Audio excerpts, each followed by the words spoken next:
Nangyari? Nadali sa mabitak nga doon. Mabitak ang daan.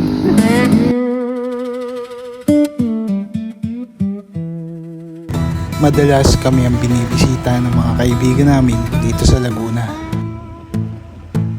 Pero ngayon, kami naman ang pupunta sa kanila upang mga musta. Papunta kaming QC upang bisitahin ang mga metallic na kaibigan namin.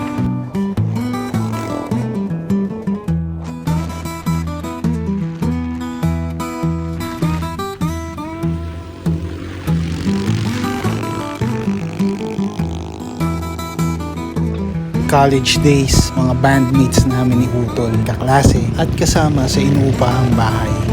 5 years akong ahead sa kanila at may sarili din akong banda noon. Siyempre bilang kuya, nasubaybayan ko at nasaksihan ko din sila. Ako bilang mapakisamang tao, naging malapit na din sa akin tong mga to hanggang napajoin na din ako sa solid na circle nila. Madalas ride sila pag pupunta sa bahay, kaya ride din kami papunta sa kanila ngayon.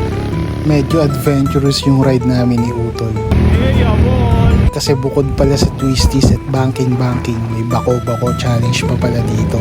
Actually, lumuwag nga yung mga side mirror namin sa sobrang back ng mga daan.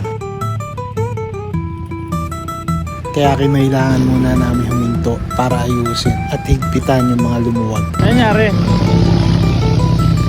Nadali sa mabitak nga doon.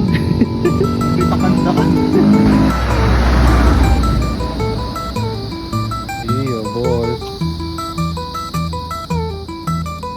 Dito kami sa pagkalampas lang sa Mabitak. Okay, bakbak na ulit. Nasa may Pilillo Wind Farm na kami nito. Kaya lang hindi na kami nakapag-video sa mga susunod na dinaanan namin kasi sobrang init na din ang panahon. At kailangan na din namin makarating agad sa destinasyon namin. Kaya ang mga sumunod na tagpo ay mga litrato na lang ng pagdating at pag-alis namin. Naarawan at naulanan, ngunit hindi ito naging hadlang upang puntahan ang aming mga kaibigan. Limitado man ang oras, ngunit punong-puno ng kwentuhan, tawanan at kamustahan.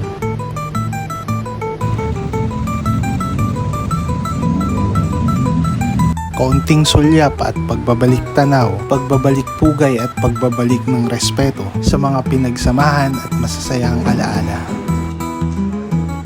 Oo, lumilipas sa mga panahon, ngunit para sa akin, nananatili at hindi kumukupas ang mga pinagsamahan at masasayang alaala na nabuo at nahubog na masarap balik-balikan tuwing ipag-aadya ng panahon.